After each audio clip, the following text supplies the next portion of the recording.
Good afternoon. My name is Mark Hobda. I'm with Quality Liquid Feeds. My stomping ground is out in the western part of the country. On behalf of Quality Liquid Feeds, we'd like to welcome you all to this session today. Looking around, there's a lot going on out there, so we really do appreciate you coming in. I think it's going to be worth your while as you learn about Shamrock Dairy out there in Stanfield, Arizona. First thing you'll notice about Shamrock Dairy is it's a large dairy. But what I want you to do is try to get beyond that word large. Shamrock Dairy is 90 years old. They started back in 1922 in Tucson, Arizona with 20 cows. I think they're Guernseys, is that right? Yes. Is there still some Guernseys in the herd? About 20. No, About 20. Might be I don't think they're the same cows though. So anyway, I guess the message I want to get across to you is they didn't flip a switch and all of a sudden go from 20 cows to the 10,000 cows they're milking today. Through the years, they've encountered the same struggles as almost any dairy. They've looked at the same opportunities with technology, with genetics, all along the way trying to improve their lot. There's an opportunity at one point way back when they built a processing plant in Tucson. I think it was in the 1930s. So all along the way there was a plan to keep growing this dairy, to be a critical part of the industry in Arizona, and that's what they've done. So even though they're a large dairy, I want you to just keep in mind, any of you that are dairymen or dairywomen, anybody involved in the dairy industry, you understand the challenges everybody has. They're no different at Shamrock. They have to encounter those as well, and they may have had setbacks at one time. They may try things that didn't work, just like everybody else here. They're very involved in the community. They could, you know, when you're a large dairy, you kind of draw attention to yourself. I guess human nature tells you should just kind of keep under the radar, but that's not what they do at Shamrock. They say, let's remove that veil of secrecy and let people see what dairy is, because the public a lot of times is kind of ill-informed or under-informed, and they have an idea or a conception that's not correct about how we do business. Shamrock's been very good about opening themselves up where people can be informed, be educated, and learn what dairymen really do out there, how cows are, where milk comes from, how cows are treated, and so on. So I just want you to keep in mind that as Frank talks.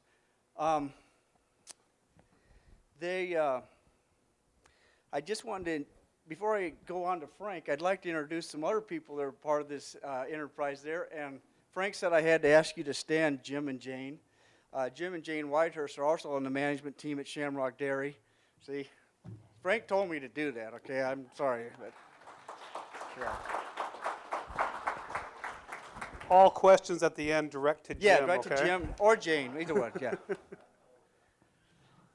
Or Steve, he could probably answer him too. Well, the last thing I'd like to point out about Shamrock is that they're good for the industry. All dairymen, everybody in this industry are going to benefit from dairies like Shamrock that put a really good image out front for the public to see.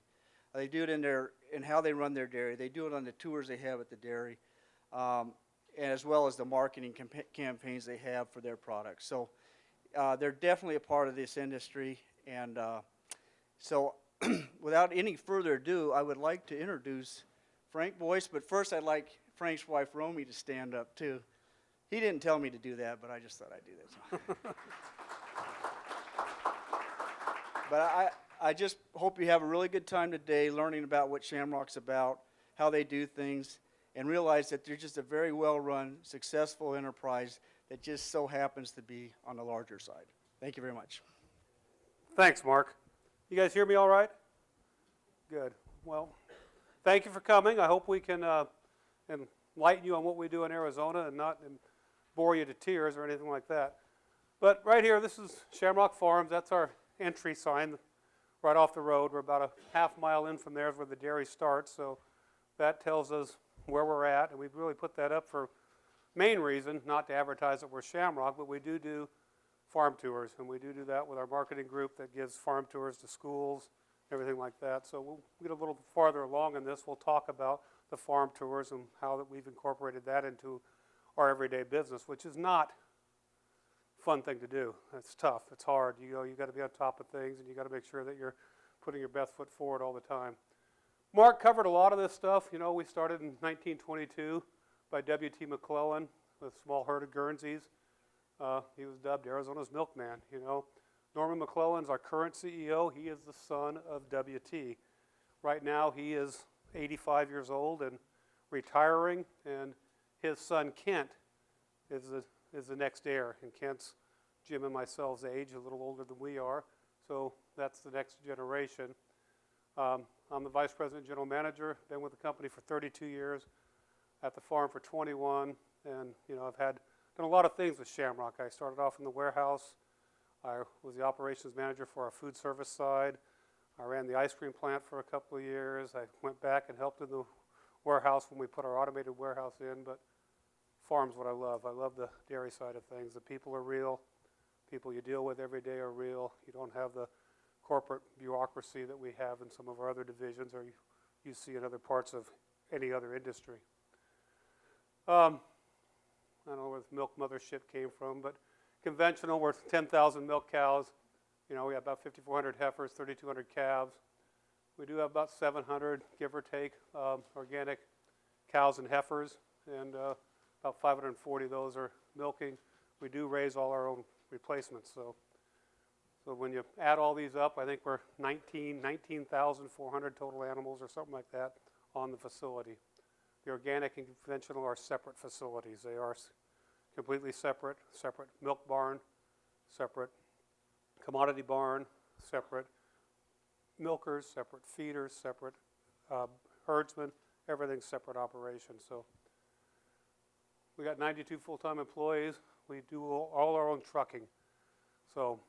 And we're finding out that we rather do less and less of our own trucking, but we do enjoy hauling our own milk. We do get a break there. What would probably cost us 54 cents a hundredweight to get it back into our processing plant, we do for about 36 cents. That's running that as a cost center, not a profit center. So two things there. You run it as a cost center, you run it as a profit center. We do haul our own commodities. We have the availability to haul our own commodities, but when the industry gets tough like it is today, and we're all aware of, somebody will do it cheaper than you could do it yourself. Let them do it. And that's kind of the motto we have. Aerial view, that's the dairy right there. I don't know if I have a pointer on this thing, but the milk barn's right in the dead center there. Those are Saudi shades. We'll talk about those a little later. This is an old picture, so where that pivot is right there, that three-quarter pivot, that's actually where the organic dairy sits. Everything to the right, all this ground to the right, it's a feedlot here we do not own, but everything to the right on this side is our organic pasture. So we're pasturing cows out there, organic cows out there. The dead spaces you see in there, this is an old, like I said, an old picture. They all have shades and cows in them now. So tells you what we got: 9,600 milk cow holes, 2,170 dry cow holes, 6 calf barns, 2,300 outside calf holes, 200 cow milk barn, and a 20 cow hospital barn. That's that. The organic is a whole separate deal. Saudi shades, you're familiar with those, everybody? Basically, it's a freestall barn without freestalls in it. So there are 4 shades. We got 4 of these that are 1,640 feet long. There's 16 400 cow pens in those Saudi shades. 780,000 square feet of shade. 24-foot wide lanes. That's kind of unique. I don't think anybody has feed lanes 24 feet. We have a lot of traffic on this dairy, so there might be trucks going back and forth.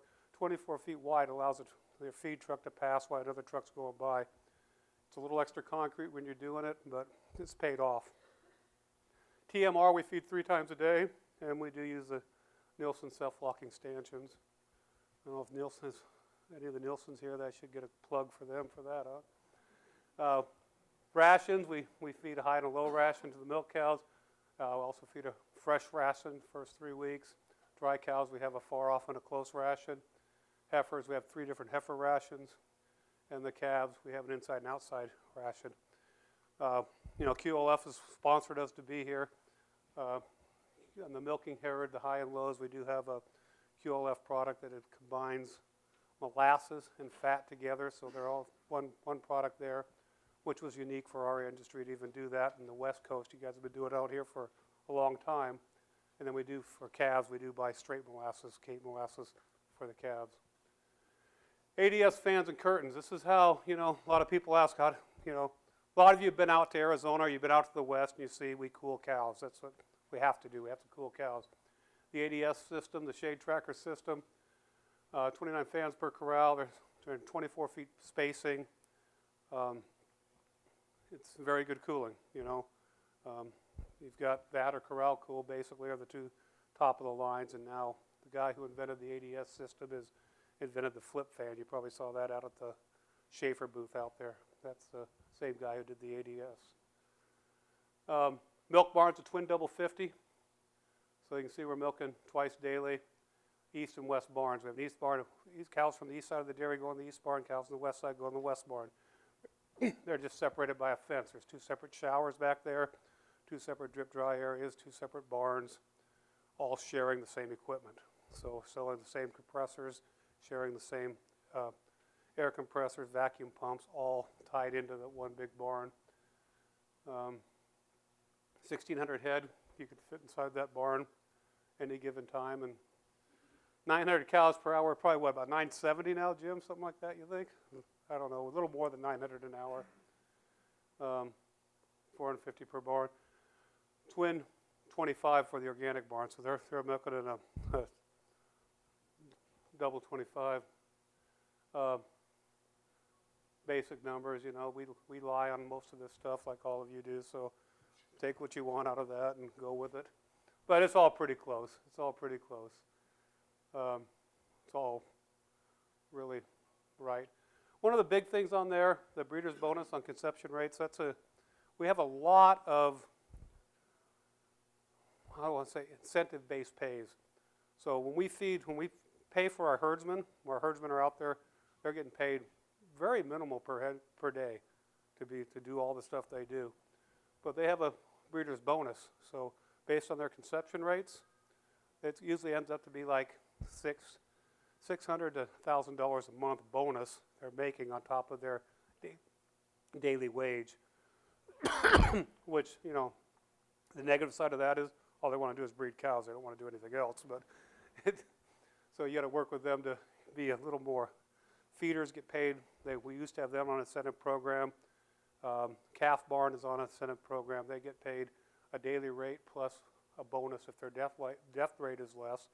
Our maternity guys, they get paid based on their death loss, their live birth rate. So their live birth rate is, if it's 94%, they get what we call the basic pay up to, if they're up at 98, 99%, they're probably making $30, $40 a day more than they would if they were at 94%.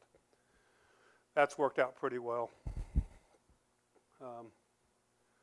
Basement barn, you guys have seen basement barns. If you haven't, this is pretty much the way to go. Your equipment doesn't get stepped on. You've got 5'4" milkers who are standing on the milk line to reach the cows. They can't do that here because the milk line's in the basement, pulsators in the basement, vacuum lines are in the basement. Everything's in the basement, which helps out quite a bit in terms of keeping the system newer, cleaner.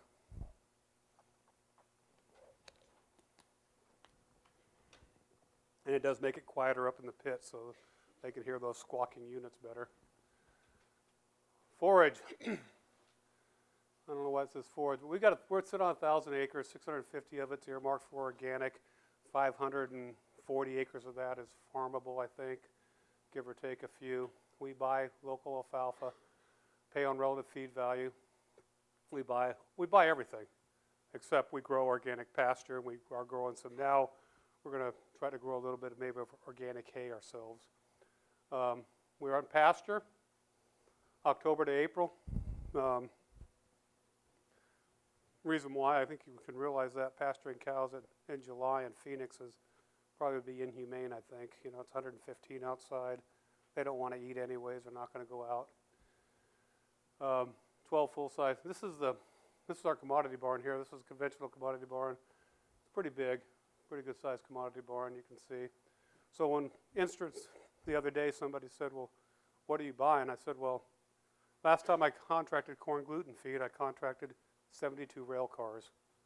So that's kind of the dynamic of how much feed we're buying and how much we're buying.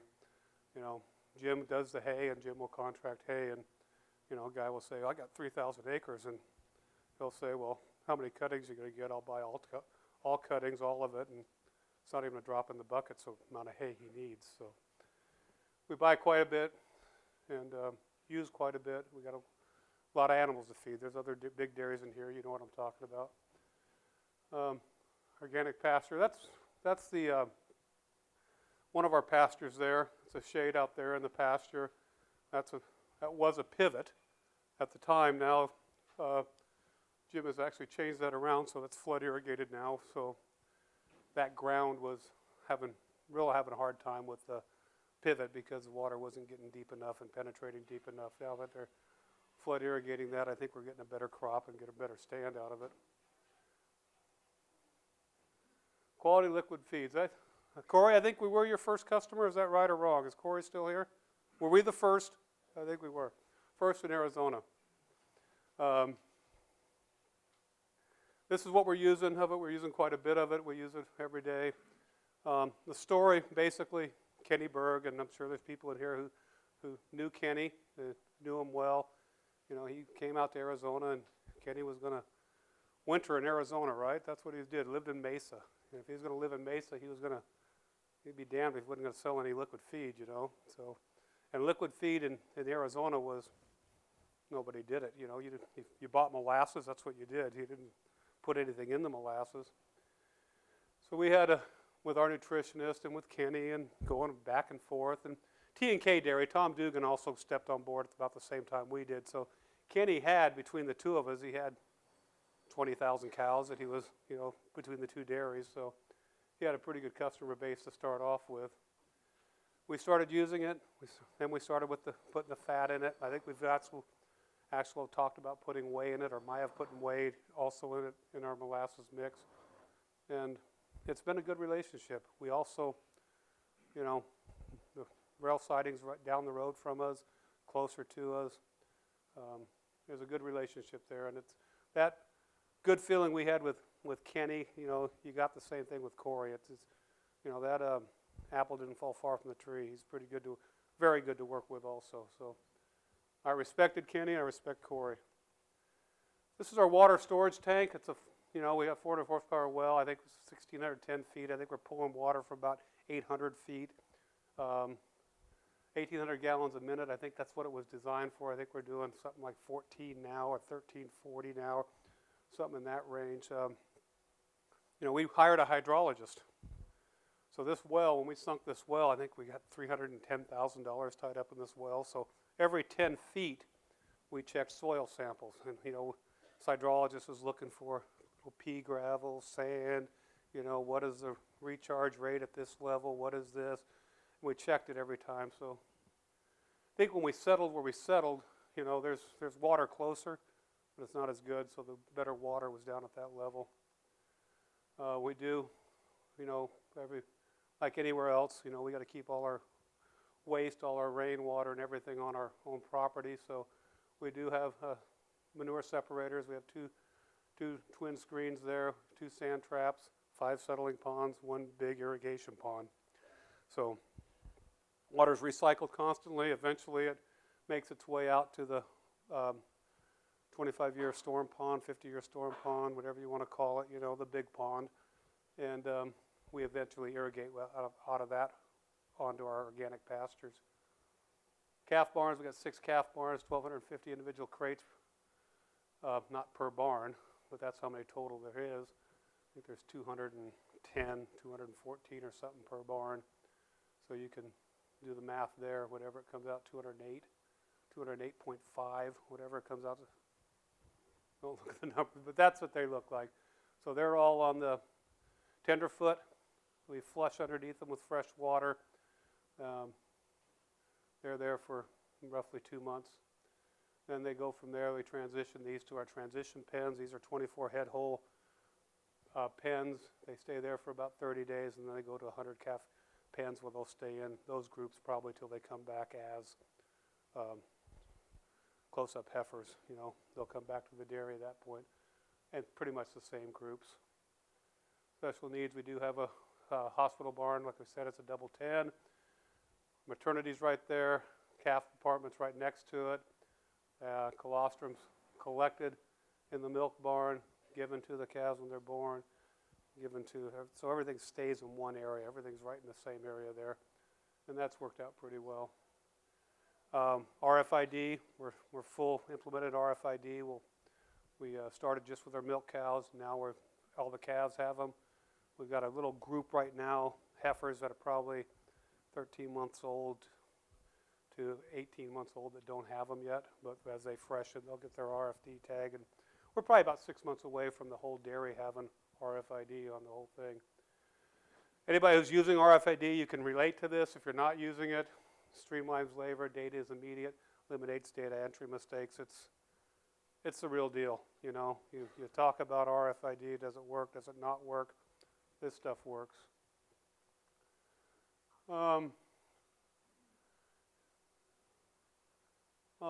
This is all stuff on the bottling plant they talk about. So we have our own bottling plant. We're going to get a little deeper into this a little bit, but Shamrock Farms, we're the producer, the bottling plant, processor. We have foods division also. We have food service. So if we start talking a little bit here, I'll talk about food service. Anybody not know what food service is? You're not going to raise your hands anyways. Let me just tell you, food service is, we're going to deliver food. We're going to deliver everything that you may go to TGI Fridays, you may go to Chili's, you may go to whatever restaurant you go to, the school your kids or grandkids go to, that's being serviced by a foods company. That's food service.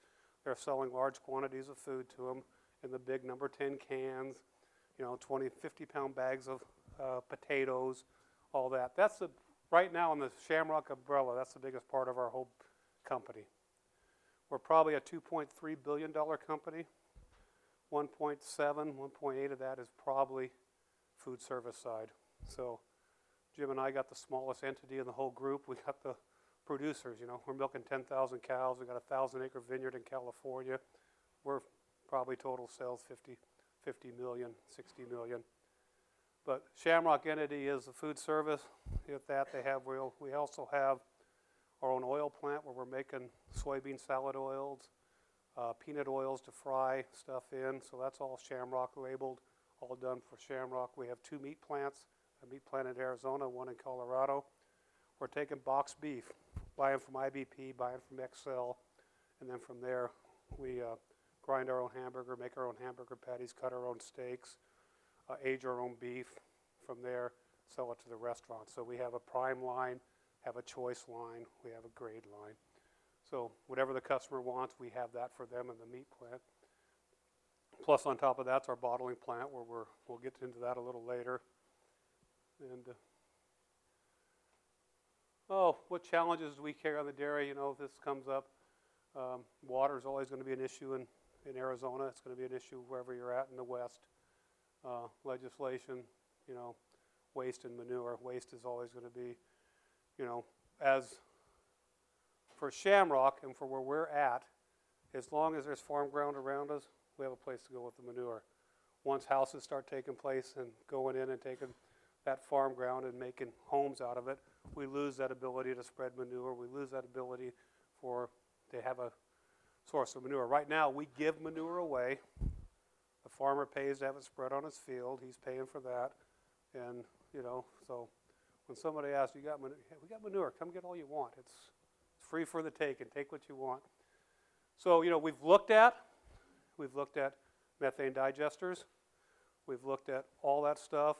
And, I think eventually, sometime in the near future, we may have to get involved in that, Right now, I haven't seen where I've been able to pencil it, that there's an ROA that really works for me, or ROI that works where I think it's beneficial to be generating electricity and or creating natural gas, whatever you want to do, or CNG. We've looked at compressed natural gas.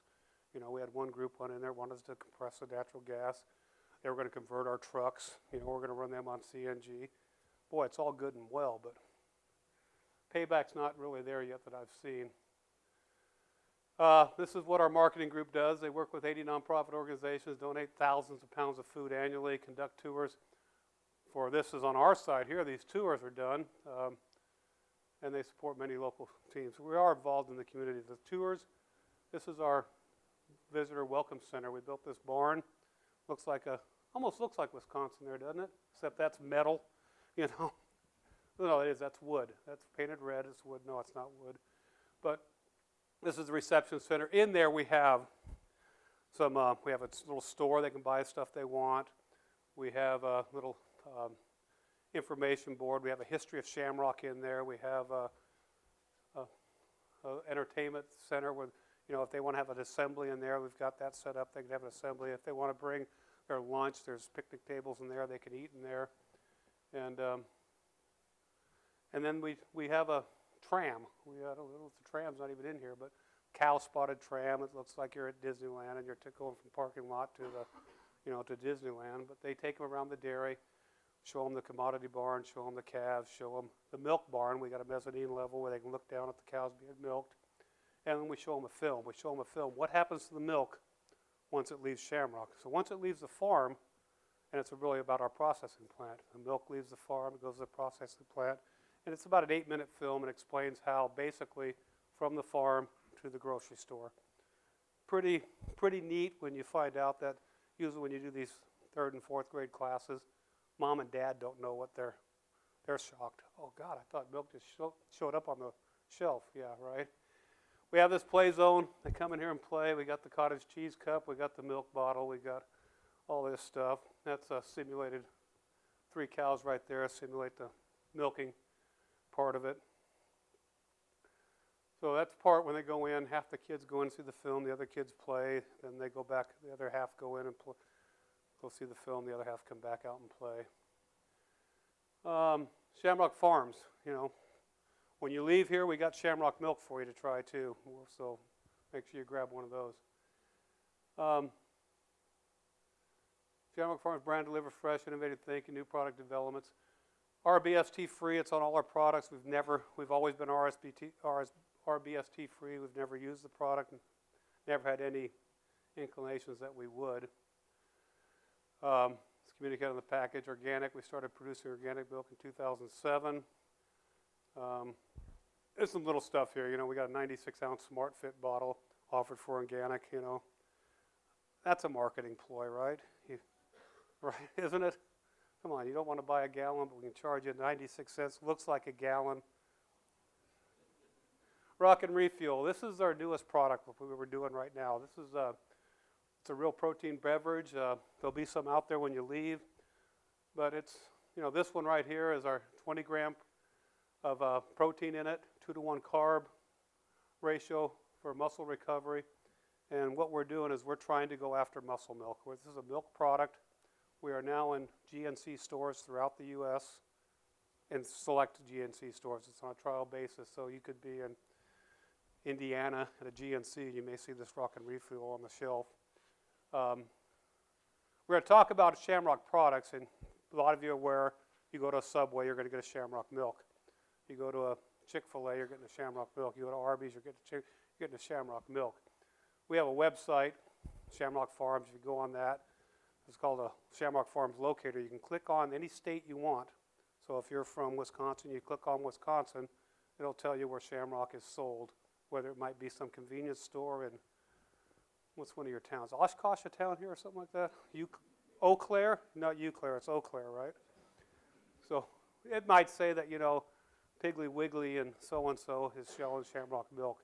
But it'll tell you where we're distributed. Subways, we're in every Subway in the United States, so you go to Alaska and you go in a Subway, you're going to see a Shamrock milk. You go in Maine, you're going to see Shamrock milk. Arizona, of course, Colorado, anywhere you go, you'll see Shamrock milk. I guess I got ahead of the slide a little bit. Qdoba, KFC, Einstein Bagels, Arby's, IKEA, Subway. You know, pretty much those are national accounts we have where you're going to find that Shamrock product in those stores. We're in Denver Airport. Jim, Jane, my wife and I, and the little counter there, we're selling Shamrock milk. My wife and I are in Schenectady, New York. It's a podunk little city, but We were in Schenectady, New York. We're at a pizza parlor, and the guy, milk on the shelf was Shamrock milk. That shocked me. I was just amazed at it. Talk about our foods. I talked about our foods division a little bit. Shamrock Foods that's the mothership, okay? That's what drives everything now. But it all started in 1922. It started with, Norman, dad, W.T., and his wife Winifred had a couple of Guernsey cows. They were milking Guernseys, and all of a sudden they're doing, some door-to-door delivery. Next thing you know, after they're bottling. In the 50s, I want to say 58 or something like that, when Norman got into the company, our boss, the owner, the guy we call our boss, he told his dad, we have to be in Phoenix. Tucson's not working. Phoenix is the bigger market. We got to go to Phoenix. They built the processing plant we're in today is on the same site he built in 1958. Built it on I-17. The only freeway in Phoenix at the time was I-17. Went from Phoenix to Flagstaff. So built it right on. They're building I-17. They're building the Shamrock plant. In the course of that, they did milk. They processed milk there, and they would have the satellite warehouses. So towns in Arizona like Wilcox, town like Winslow, up in the White Mountains, we call White Mountain area up there, Sholo. So we're taking milk up there, and then we had resident drivers who would pick up their milk, make their deliveries. Small food service companies in Arizona at the time. Well, we don't want to send, we're sending a truck up there for 15 cases of hamburger to this restaurant. We put it on your truck? Can we pay you to do that? Well, that segued into starting our food service company. When I started at Shamrock, we were shipping my first night out of college. I had some buddies working at Shamrock. I'm going to become a school teacher, right, or coach football or whatever. I don't know what the hell I was going to do at the time, but started working, and we shipped 12,000 cases. Biggest night in the history of Shamrock. August of 1980, 12,000 cases. Today, the Arizona plant, the Phoenix plant alone, ships about 130 to 40,000 cases a day out of the warehouse food service-wise. So that's, in a short 32 years, you're talking 10,000 cases to 130 to 40,000 cases of food going out every day. So that, like I said, is the mothership now. That's the one where the biggest part of our sales are. But the owner, our owner, Norman, and we think we have this with the son coming forward, that their first love is the farm. So our first love's the farm, their first love's the farm. And I think we'll be around for a long time. I think that's it. Did I eat up enough time or not? What time is it? Anybody got a time? No time? 2:32. I was supposed to go to 2:40 something. So I'm going to answer any questions you have. And Jim, if I can't answer it, I'm going to have Jim Whitehurst answer it. If he can't answer it, we'll probably have Faber answer it because he's on the dairy more than we are. But yes, ma'am. Yes, sir. Yes, sir. Average age of milk cows, I would probably say average. We're probably looking at 6.5 years old, 6 to 7. We're looking at about 3.5 to 3 3/4 lactations per animal. Cull rate is running about 26, 27%. So we try to stay at that number. With our death loss, we try to make sure that number is under 30%. So it allows us to keep growing every year. So that's about where we're at. Yes, sir.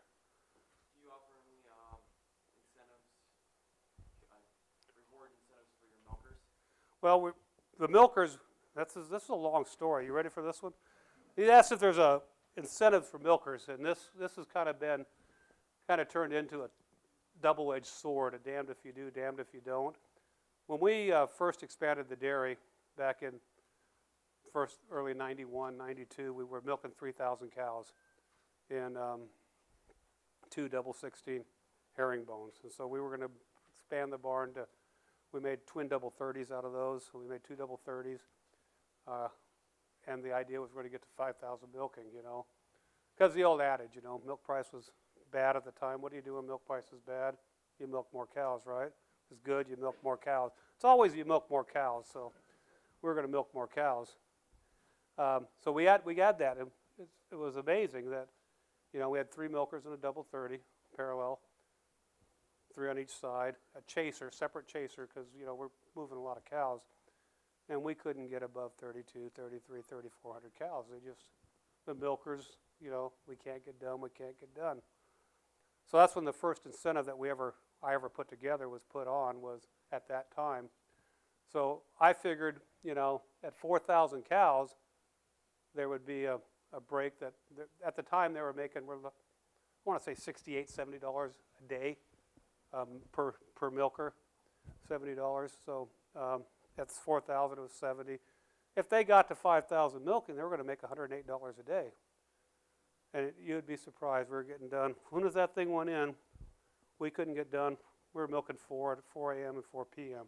We couldn't get done at 3. We couldn't get done at 3:30. You know, we couldn't get a wash up in. As soon as that incentive went in, we're done at 3. We're done at 2:30. We're done at 2. We're done at 1:30. You know, basically they realized that the more cows they could make, the more money they'd make, and that allowed us to really get that barn up to capacity. Well, before we left that facility, we built the new facility we're at now. We were milking 6,500 cows twice a day through those barns.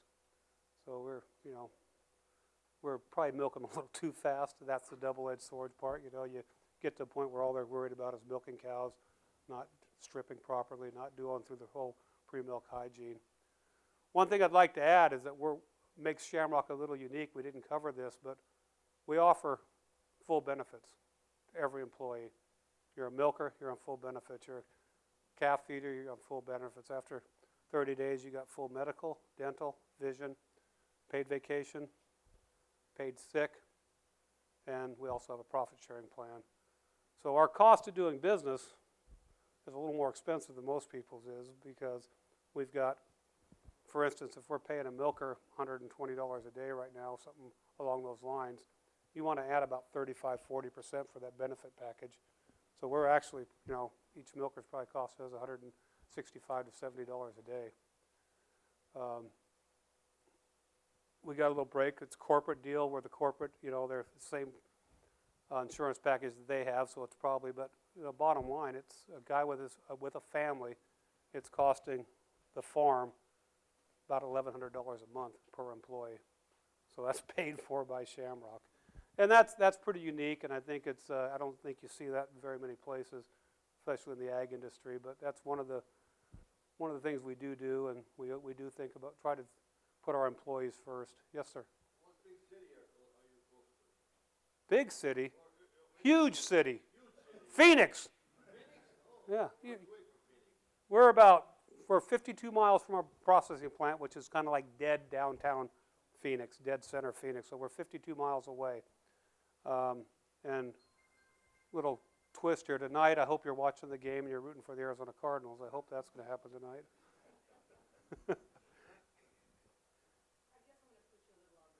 Do it. I know you can handle it, but being in Arizona, it seems to me you're somewhat at ground zero with the whole immigration issue.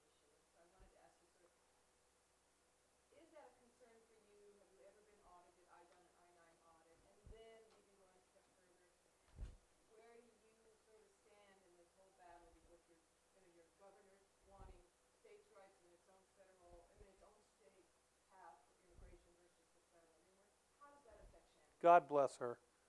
No, that's not a tough question. Did you guys hear that question? It's the SB 1070 thing, State Bill 1070 in Arizona. We have been audited back years ago. 19 people? Whole night milk shift. So, but you know, I want to say about 2,000. So, you know, the good thing about that, they worked with us, and those guys got an opportunity if they could come up with proper paperwork within 30 days or something like that, 20 days. So we worked around that. My take, and I'm going to give you my take on, when we started e-verifying, our whole base of employees has gotten stronger. You know, it's guys aren't leaving. You know, they got a good job. Does that mean that we've got some illegals on there who can't go anywhere else? I'd like to not think so. From the time we got audited, we did a real strong training program into filling out our I-9s, looking for, bad paperwork. Now that we e-verify, we're kind of covered there. If it's e-verified, you e-verify, you've really covered your butt on that side of things. SB 1070, I haven't seen yet where it's impacted us in terms of trying to find help. It seems like there's still help out there. We haven't had a problem finding help. Do we have a problem finding good help? We always have a problem finding good help. You do, we do. It doesn't matter if SB 1070 was in place or not in place. From my standpoint, I think it's had zero impact on Arizona. That'd be my standpoint. At least our little piece of down in beautiful Stanfield, Arizona. And I think you've been there, right? Very beautiful, isn't it? It is ugly.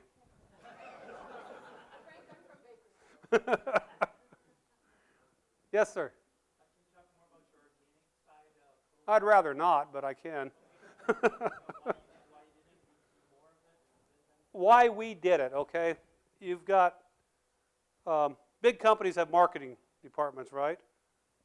Where you got a marketing department? They ever talk you into doing, I'm going to say the word shit you don't want to do? Yeah. Well, did we want to do organic? No, not at all.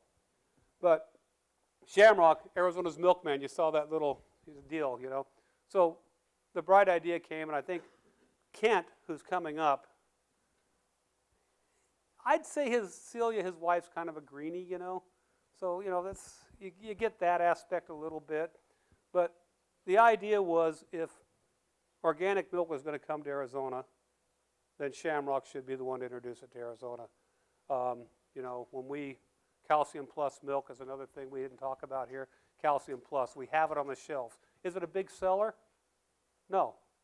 Do we still keep bottling it and making it because of that 4, 5, 6, 7% market share? Yes. So organic, when they did it, your marketing gurus, people, I remember arguing with the owner one time. I said, I don't see this marketing ploy. What are you guys doing? And he asked me, where did you get your marketing degree? And my response was, I didn't get it off the back of a matchbook like the people you hire in town got theirs. But that didn't go over real well.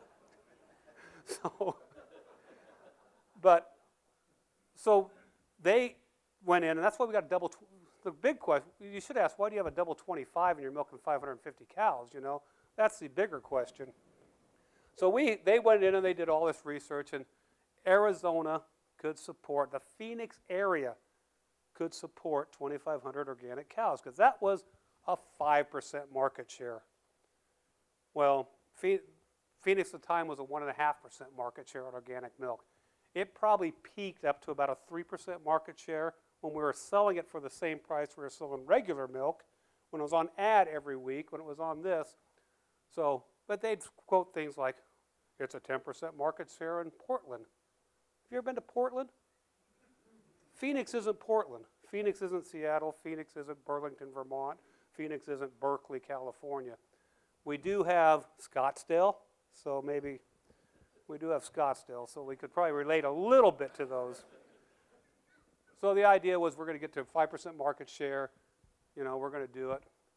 And then there's been bigger issues. So as this organic thing morphs into what it is today, organic is, there's some strict, hardcore rules now. When we got into it, there was access to pasture.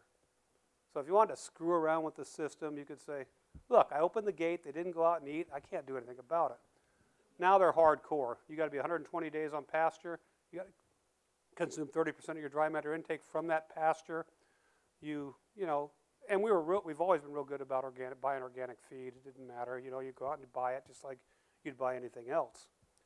But the pasture issue kind of really limited the size of our herd also, because we probably could go about 1,250 to 1,500 cows with the farm ground we have, but now we're walking cows 2 miles to the milk barn.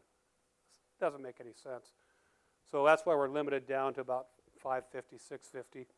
We're looking now at going down to like 300 and growing all our own feed and not being dependent on the outside market for organic alfalfa. another thing. Organics, what you can feed and where you can feed it, and the organic thing. Is there anybody organic in here? I hope I'm pissing you off. I really do. But it's we can buy organic soybean meal from China. How frickin' organic is that? It must be real. But it meets all specifications. Well, we don't buy it from there. We're buying local stuff now because it's actually more expensive. But I don't know. I think there's and we're Shamrock. We're big. A lot of eyes are on us, so it's a tough nut to crack because you got to be 100% viable. You got to cross every T and dot every I, which we do. So it makes it a little tough, but we do it. Yes, sir. Way in the back. Our milk barns. We went with the epoxy standing pad where the cows milk, and first group we had to tear them up. First milking, we had to tear them all up and redo them because they were too slick. But then we went to the rubber, and I would recommend that almost like I was recommending the RFID. I mean, you don't even need self-indexing stanchions anymore because that rubber, the cows are not going to get off of it. It's comfortable for them. They stand there. They get milked. We have the self-indexing ones that will push them back to the butt plate. If you got it the right size, they're going to be up against the butt plate anyways. It's been in, I want to say 5 years now. Plus, we have it in our wash pen also. So when the cows are in there standing for 15, 20, 30 minutes on that concrete, they're standing on rubber there also. Next thing would be our dry, our drip dry area. Do that, but yeah, I would recommend it highly. I think we got a Krayberg product. I mean, just walking through here, there's 16 other things just like it, but the Krayberg seems to work. It's been in 5 years. We haven't replaced it yet. Right here. You were first. What percentage of the milk that Shamrock processes does Shamrock produce? We're 100% of the organic, and we're probably, I'm going to say 30% of the conventional. I think that's give or take. I mean, that might be 34% in the wintertime. It might be 28% in the summertime. I mean, we'll get to a point where we're shipping 13 loads a day into the plant. So, roughly 650,000 pounds a day into the plant. And I think they're buying 22, 24 loads a day out from UDA, United Dairymen of Arizona, so they've got an arrangement with them on that. It's right there, I think.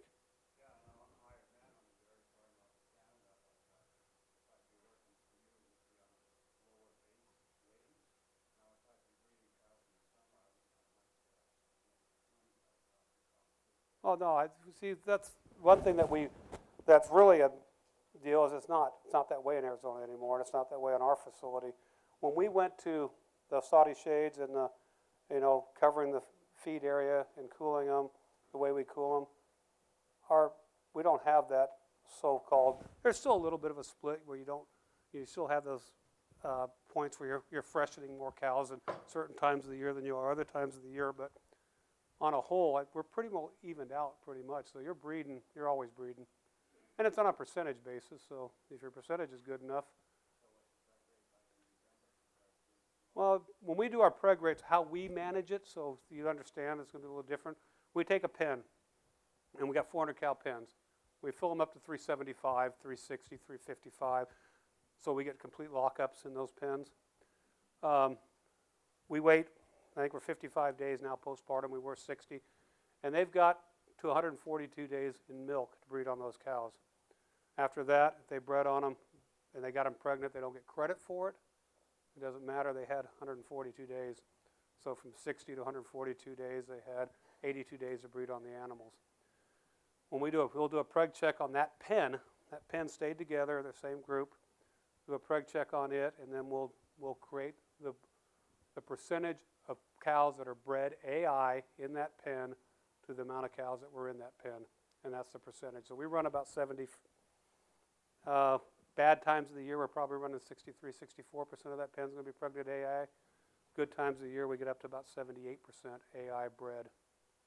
So that's how they get paid. Each percentage means so much per cow, per breeder. And it's not, so, and it's kind of morphed into a thing right now where it doesn't matter who bred them.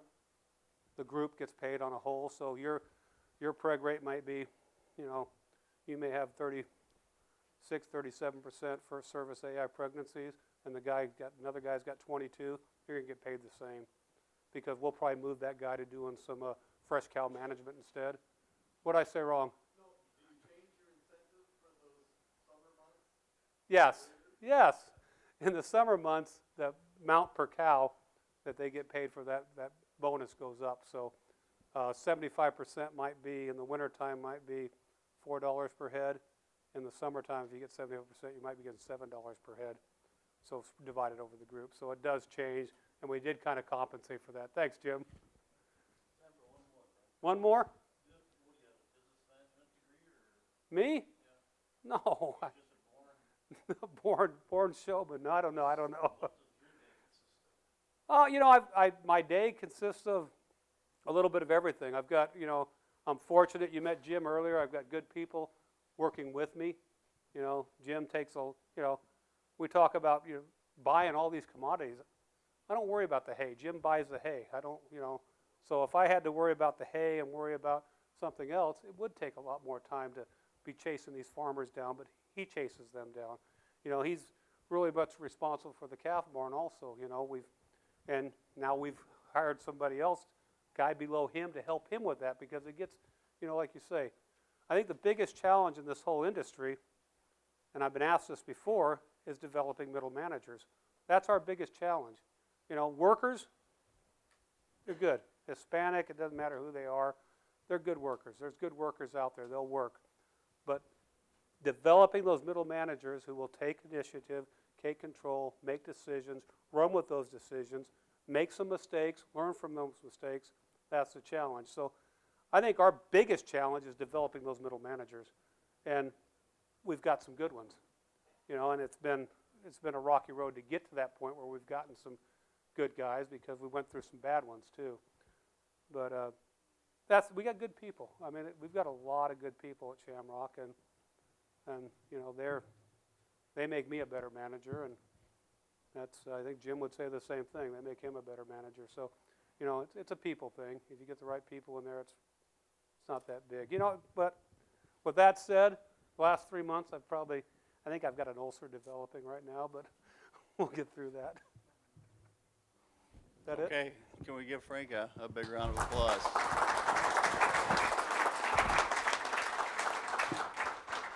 Well, I'm Corey with QLF, and Frank, I can tell you, you mentioned the word respect, and that's certainly mutual. It was with my father and yourself, and it certainly is with me and you. You've always done what you told me you were going to do, and Frank's he's not one to sugarcoat anything.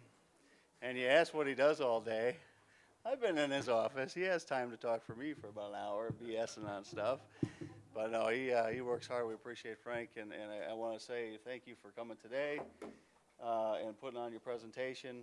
I also want to thank you for taking the chance on QLF when we first moved in, the first customer we had.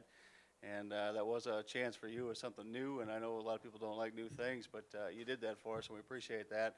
And third, just doing your part to help educate the consumer on how milk is made, where it comes from, the quality, how you take care of your animals, and the environmental impacts that you have, that a farm has, that you help educate all the consumers, and they really need that today, because they hear all the other negative things from people that don't even know what they're talking about. So that's it. Thank you all for coming. We appreciate it. Hope you have a great day. Thanks.